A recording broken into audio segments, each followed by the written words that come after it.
दोस्तों, man versus wild का आगाज हुआ था 2006 में, लेकिन उससे 10 साल पहले यानी 1996 में बेयर ग्रिल्स अपने आर्मी के दोस्तों के साथ अफ्रीका में छुट्टियां मना रहे थे। ज़ैम्बिया में वो स्काई डाइविंग के लिए आए। बेयर को पैराशूटिंग का खासा तजर्बा था। वो कई बार हवाई जहाज से छलांग लगा चुके थे, इसलिए सब कुछ प्लान के मुताबिक चल रहा था। एक एक करके बेयर के दोस्त जहाज से नीचे छलांग लगाते हैं। फिर बेयर भी अपना पैराशूट पहनकर नीचे कूदते हैं। जहाज से नीचे छलांग लगाते ही बेयर 200 किलोमीटर फी घंटा की रफ्तार से नीचे गिरने लगते हैं। 15,000 फुट, 10,000 फुट, 5,000 फुट। सिर्फ चंद सेकंड्स में वो जमीन से सिर्फ 3,000 फुट ऊपर रह जाते हैं। वो अपना पैराशूट खोलते हैं, लेकिन पैराशूट खुलने के बाद भी उनकी रफ्तार कम नहीं होती। वो तेजी से नीचे जा रहे थे। बेयर सोचते हैं कि रफ्तार कम क्यों नहीं हो रही, ये तो बहुत अजीब है। तभी उनकी नजर ऊपर अपने पैराशूट पर जाती है और वो मंजर देखकर घबरा जाते हैं। पैराशूट सही तरीके से नहीं खुला था। उसकी रस्सियां उलझ चुकी थी, जिसकी वजह से रफ्तार कम नहीं हो रही थी। वो जल्दी जल्दी पैराशूट की रस्सियों को खींचने लगे ताकि किसी तरह पैराशूट खुल जाए, लेकिन ऐसा करते करते वो जमीन के बहुत करीब पहुंच चुके थे। नीचे गिरते गिरते वो दरख्तों से टकराकर जमीन पर आ गिरे। एक झटके में अंधेरा छा गया। बेयर सीधे अपनी पीठ के बल गिरे थे। टक्कर इतनी जोरदार थी कि जैसे किसी ने उनकी रीढ़ की हड्डी में पत्थर ठोंस दिया हो। इतनी बुलंदी से गिरने के बाद भी वो होश में थे, लेकिन हरकत नहीं कर पा रहे थे। वो वहीं लेटे रो रहे थे, इस उम्मीद पर कि कोई साथी आएगा और उन्हें बचा लेगा। दर्द इतना शदीद था कि उन्हें लगा कि शायद मौत इससे बेहतर है, लेकिन मौत भी नहीं आ रही थी। काफी देर तक वो तड़पते रहे। कुछ घंटों के बाद उनके दोस्त पहुंचे। कार में डालकर उन्हें करीबी हॉस्पिटल ले जाया गया। बेयर कहते हैं कि दर्द इतना बढ़ गया था कि मैं तड़प रहा था, बार बार बेहोश हो रहा था। हॉस्पिटल पहुंचने पर जब डॉक्टर्स ने इंजेक्शन लगाया तो आहिस्ता आहिस्ता दर्द कम होने लगा। अगले दिन बेयर डॉक्टर से पूछते हैं, डॉक्टर क्या मैं ठीक हो जाऊंगा? कितना वक्त लगेगा? डॉक्टर उसे एक्सरे दिखाते हैं और कहते हैं कि बेयर, तुम्हारी रीढ़ की 3 हड्डियां T10, T8 और T12 टूट गई हैं। ये इंसान की कमर की सबसे मजबूत हड्डियां होती हैं। अब ये चकनाचूर हो चुकी हैं। तुम अब कभी चल नहीं सकते। ये सुनकर 21 साला बेयर की दुनिया ही उजड़ गई। पहाड़ पर चढ़ने वाला इंसान अब बाथरूम तक नहीं जा सकता था। बेयर कहते हैं कि पैराशूट से गिरने में इतना दर्द नहीं हुआ था जितना हॉस्पिटल में 1 साल लेटे लेटे मुझे बर्दाश्त करना पड़ा। वो खुद से कहते थे, बातें करते थे, तू कितना अहमक है। घबराहट में पैराशूट आहिस्ता आहिस्ता भी खोल सकता था। बेयर बार बार उस लम्हे को याद करते, रोते, खुद को कोसते कि सब कुछ खत्म हो गया है। रातों को उन्हें नींद नहीं आती थी। एंजाइटी से, डिप्रेशन से वो पसीने में शराबूर हो जाते थे। 2 महीने गुजर चुके थे, लेकिन सेहत बेहतर होने की बजाय मजीद खराब हो रही थी। दर्द बढ़ता जा रहा था। उनका जिस्म अकड़ रहा था। खुद पर गुस्सा आता था, रोना आता था और यूं वो डिप्रेशन में डूबते गए।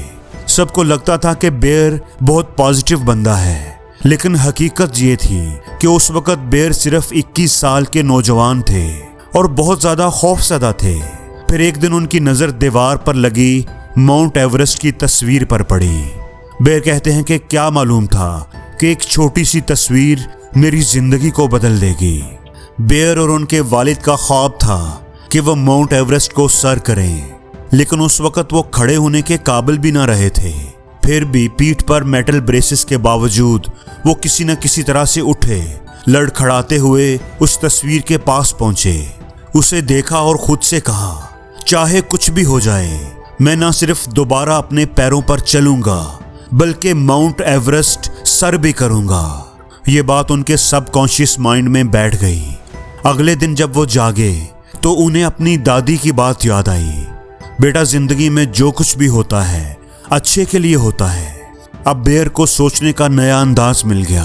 बेयर कहते हैं कि मैं तो मर भी सकता था, हाथ पैर आंखें कुछ भी जा सकता था, लेकिन सिर्फ रीढ़ की 3 हड्डियां टूटी। इसका मतलब है कि खुदा ने मेरे लिए कुछ बेहतर प्लान किया हुआ है। जब उन्होंने ये बात दिल से महसूस की तो उनका स्ट्रेस और नेगेटिविटी कम होने लगी।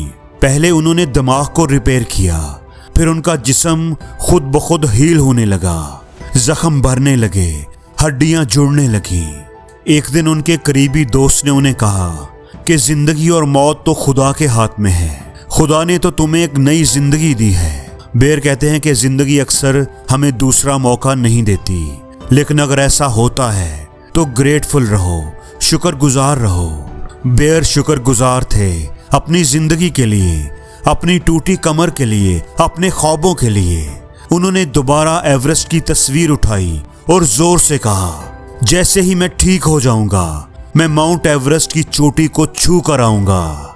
उनका गोल ही अब उनकी सबसे बड़ी ताकत बन गया था, उनके जीने की वजह बन गया था। जब वो लोगों को बताते कि ठीक होकर वो माउंट एवरेस्ट को चढ़ना चाहते हैं तो लोग उनका मजाक उड़ाते, लेकिन उनका मकसद बिल्कुल वाज़ेह था, बस अब उन्हें जल्दी से ठीक होना था। 3 माह के बाद उनका दर्द कम हुआ और 6 माह के बाद हॉस्पिटल से डिस्चार्ज हो गए और 1 साल में वो पूरी तरह सेहतमंद हो गए। लेकिन डॉक्टरों ने उन्हें कहा कि वो स्पेशल फोर्सेस में दोबारा नहीं जा सकते। बेयर ने आर्मी से इस्तीफा दे दिया। अब ना नौकरी थी और ना ही इनकम का कोई जरिया। यहाँ तक कि माउंट एवरेस्ट के ट्रिप के लिए उन्हें जो लाखों रुपए चाहिए थे वो भी उनके पास नहीं थे।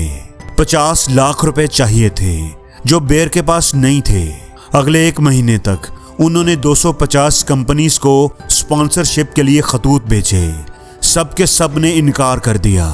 फिर एक दिन वो डेविस लैंगडन एंड एवरेस्ट नामी कंपनी के दफ्तर गए। बड़ी मिन्नत समाजत के बाद उनके सीईओ से मुलाकात हुई। उनके जुनून को देखकर कंपनी ने उनकी स्पॉन्सरशिप मंजूर कर ली। पर अभी उनकी मुश्किलें ख़त्म कहाँ हुई थीं। उनके सामने कई सारे चैलेंजेस थे। साल 1996 में ख़राब मौसम की वजह से 8 लोगों ने माउंट एवरेस्ट की चढ़ाई पर अपनी जान गंवा दी थी। उन्होंने सख्त मेहनत की, सख्त प्रैक्टिस की, ट्रेनिंग्स ली।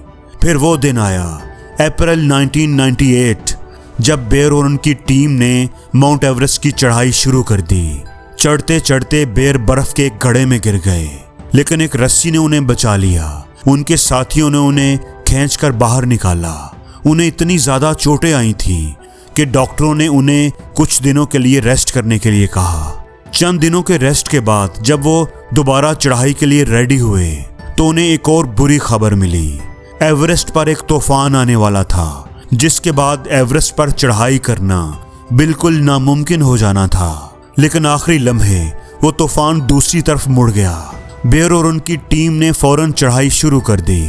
17 घंटे की मुसलसल चढ़ाई के बाद 16 मई 1998 को सिर्फ 23 साल की उम्र में उस पैराशूटिंग एक्सीडेंट के सिर्फ 18 महीने के बाद बेयर ग्रिल्स दुनिया की सबसे ऊंची चोटी पर पहुंच गए थे। ये सब आसान नहीं था। उनके साथ 4 लोग अपनी जान गंवा चुके थे। बेयर भी 2 बार मरने से बचे थे। फिर उसके बाद उनकी कहानी बहुत फेमस होने लगी। उन पर डॉक्यूमेंट्रीज बनी और फाइनली उन्हें डिस्कवरी चैनल पर काम करने का मौका मिला, जिसके बाद दुनिया उन्हें मैन वर्सेस वाइल्ड के नाम से जानने लगी। कुछ अरसा पहले बेयर से किसी ने पूछा, क्या 25 साल पुराना वो एक्सीडेंट आज भी तकलीफ देता है? तो उन्होंने अपनी एक तस्वीर पोस्ट की और लिखा, हाँ आज भी रोजाना दर्द होता है, लेकिन क्या करें, हर इंसान को अपनी तकलीफ से लड़ना ही होता है और मैं शुक्रगुजार हूँ कि मुझे जिंदगी ने एक और मौका दिया।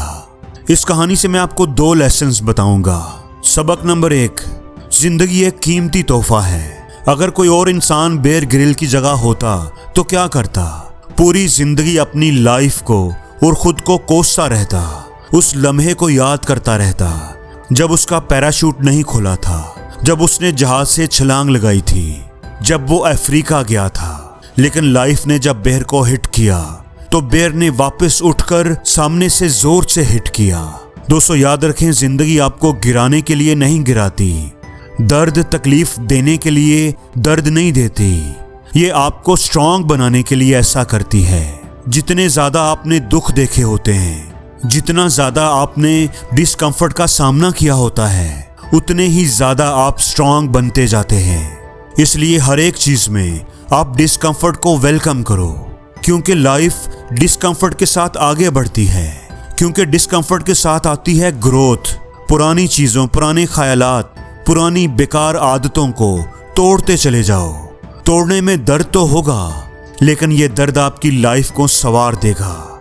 सबक नंबर 2, लोग पूछते हैं कि बेयर, तुमने इतना सब कुछ कैसे हासिल किया, इसका सीक्रेट क्या है? तो बेयर कहते हैं सीक्रेट है कीप गोइंग, आगे बढ़ते रहो। मैंने खुद से ये वादा किया था कि मैं पूरी जिंदगी बगैर डर के जीऊंगा, और इसीलिए इतनी मुश्किलों के बावजूद मैं रुका नहीं। दुनिया में 2 तरह के लोग होते हैं। पहले बहादुर लोग जो खुद को चैलेंज करते हैं, अपनी हदूद को परखते हैं, मुश्किल रास्ता चूज करते हैं, भले ही उसमें उनको दर्द का सामना करना पड़े।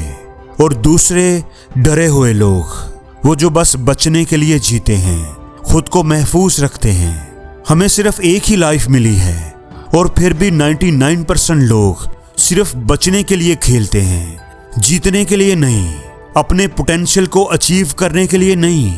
अगर तुम अपने दुख, अपने खालीपन से निकलना चाहते हो तो कुछ बड़ा, कुछ नया करने को तैयार हो जाओ। बहादुरी का मतलब ये नहीं कि आपके अंदर बिल्कुल डर ही ना हो। इसका मतलब ये है कि डर होने के बावजूद उसका सामना करना, उससे रास्ता निकालना और आगे बढ़ते रहना। और जिंदगी में हर रोज कुछ नया सीखो, नया सोचो, नया करो, लर्न करो।